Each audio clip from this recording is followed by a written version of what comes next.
How are high returns achieved? High risk-adjusted returns. How do you get high returns with low risk? The answer, in my experience, is investors make money most safely and most easily when they do things that other people are unwilling to do.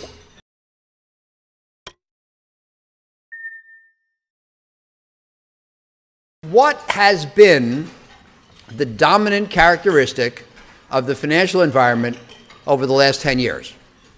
And the answer is low interest rates.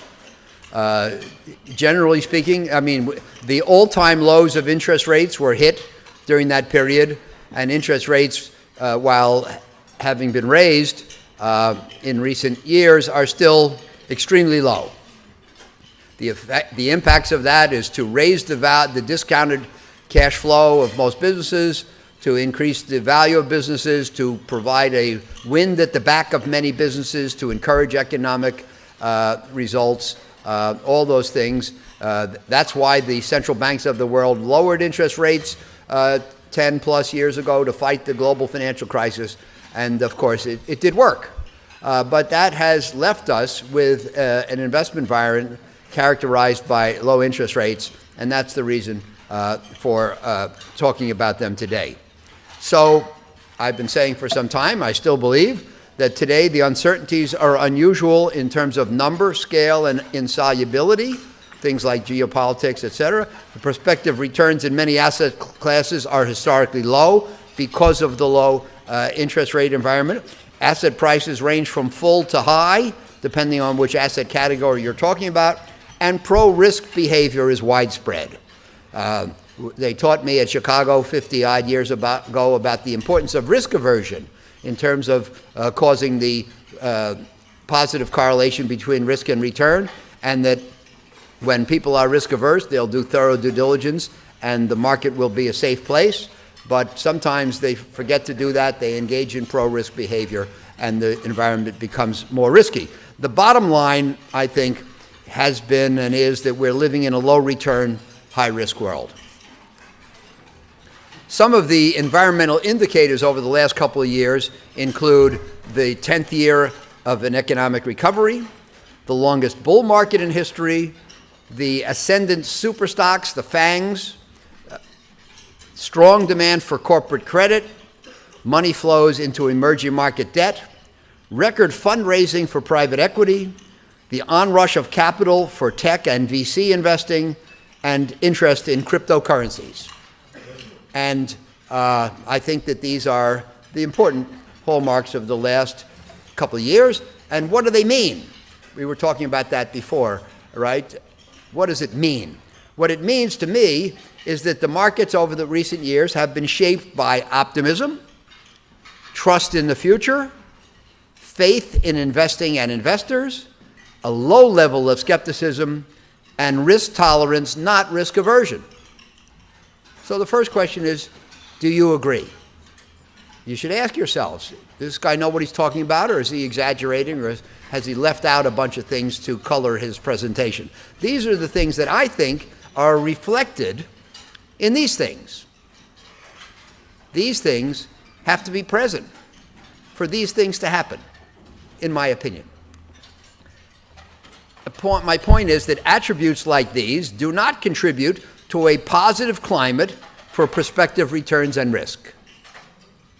The increase of optimism, the increase in risk tolerance, the low level of skepticism contribute to asset appreciation.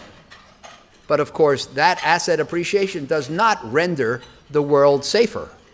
We have to be cognizant of that. Why are prospective returns low? Again, at Chicago, it all starts here at Chicago for me back in '67. And I learned about the capital market line. And it begins over at the left with the risk-free rate with zero risk. And it proceeds up and to the right to offer investors a potential risk premium as an incentive for bearing incremental risk. That's how the market works. Now, I'm going to take a minute out, since I think I have plenty of time today, to say, you ask most people, what does this slide mean? Think about it for a minute. Ask yourself, what does this slide mean? Okay, time's up. What most people would say, in my opinion, is two things. Number one, riskier assets have higher returns. And number two, if you want to make more money, the way to do it is to take more risk. Everybody agree? I don't get any agreement? Okay. And I think that both of those are terrible formulations for the simple reason that if riskier assets could be counted on for higher returns, by definition, they wouldn't be riskier. So that's a fallacy. And if you are guilty of that fallacy or have been consciously or unconsciously guilty of that fallacy, I think you should check your reasoning. Riskier assets cannot be counted on for higher returns. In my opinion, what this relationship means is different. What it means is that assets that appear riskier have to appear to offer higher returns. They don't have to deliver. So the important thing is to keep that distinction in mind. But anyway, most of the time, the market does look like this. Longer bonds have higher yields than shorter bonds. Low quality bonds have higher yields than safe bonds. Stocks have higher expected returns than high quality bonds, and alternative investments offer higher returns than equities. They merely don't have to deliver. So we get a dialogue, and it goes like this. And let's go back 20 years to 1999.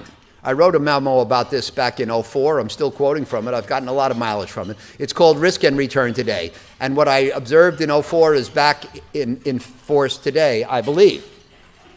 So people would say, well, I can get 4% with no risk in T-bills. If I'm going to buy the 5-year Treasury and tie up my money for 5 years, I need 5%. If I'm going to buy the 10-year, I need 6%. If I can get 6% with no risk in a 10-year Treasury, I need 100 basis points more to buy corporates with credit risk, so that's 7. If I can get 6 in 10-year Treasuries, I'm not going to go into high yield unless I can get 11. And that's the fixed income world. And if I can get those kind of returns on fixed income, I'm not going to buy quality stocks unless I think they'll return 9. NASDAQ, I need 10.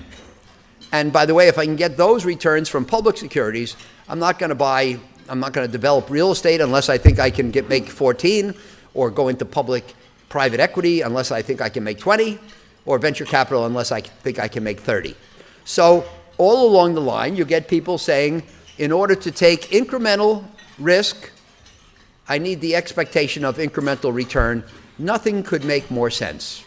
And that is the way the world was back in 1999. Then we had this thing called the global financial crisis, and the central banks pulled down the risk-free rate from 4 in 99 to about 0. In some countries, of course, short-term rates went negative in order to stimulate economies, recapitalize financial institutions. And when the risk-free rate was pulled down to 0, everything else followed. And now it goes like, well, if the return on cash is 0, I'm not going to tie my money up for 5 years unless I can get 1. 10 years, I got to have 1.5, and so forth. I wouldn't buy high grades unless they paid 3. I wouldn't buy high yield unless it paid 6, and so forth. So you can see that the demanded returns, all investing is relative. The decisions are relative decisions, and so all of the decisions are still sane in relative terms, but taking place at lower levels in terms of prospective returns. So this is the reason why prospective returns are low today, and this is, of course, as I say, I think the most important single characteristic of the financial environment over the last decade. Now, investors in many markets have taken on increased risk in order to access returns above those on safe assets. So the person who used to, like me, all the money I had in 06-07, I was concerned about the environment, so I took all the money that I had outside of Oaktree and I put it into treasuries, 1, 2, 3, 4, 5, 6-year treasuries. It's called a laddered portfolio for those of you who are in the bond business, and it is the dumbest form of investing known to man. You have this progression of yield of maturities.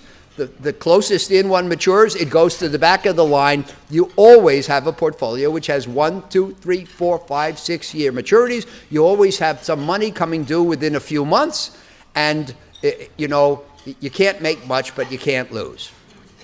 And the yield on that portfolio was over 6 back in 07. And of course, today it would be over 2. So most people, I meet with pension funds and endowments and insurance companies, and they can't invest for 2, 3, 4%. Many of them need 7 or 8. So that means you can't do much in the low return, safe assets that you used to invest in. So people have had to push out the capital market line in pursuit of tolerable returns in the low return world. That has caused there to be a lot of money chasing limited opportunities in the risk markets, the safe, close-in markets, the government bond market, high-grade bond market, even the stock market, are by definition much larger than the alternative markets of real estate, private equity, venture capital, and so forth, and even private credit. And so you've had a lot of money moving from the safe asset classes to the risk asset classes, and when a lot of money hits a small asset class, we know what happens. And I believe that as a result of the demand for returns, well, let me say this. In February 07, I wrote a memo called The Race to the Bottom. And I said in there that the market for buying investments or making loans is like an auction house. And when an opportunity goes up at an auction house, it goes to the person, the highest bidder. The highest bidder is, by definition, the person who is willing to accept the least for his money. And the same is true of the securities markets. I want to buy some stock. I want to pay 32. Josh says he'll buy it at 32 and a quarter, and Tom says he'll pay 32 and a half. I don't get any. Tom gets the stock. He's the highest bidder. But of course, he gets a worse deal than I would have got at 32, but he makes the investment. The trouble is that when there's a lot of money in investors' hands and they're hot to trot to put it to work, then the bidding maybe goes too far. And in the credit markets, people bid up the price, which means they bid down the yield and they bid down the safety. That's the way the auction goes. And I believe that the race to the bottom has been underway in the credit markets, and that is to say, investors are competing for the limited opportunities in the risk markets by volunteering for low returns, weak structures, and high risk. Again, next question, do you agree or do you not agree? That's, as we go along, that's a question that you should all be asking. So I believe that we have seen over the last few years what I call the 7 worst words in the world: too much money chasing too few deals.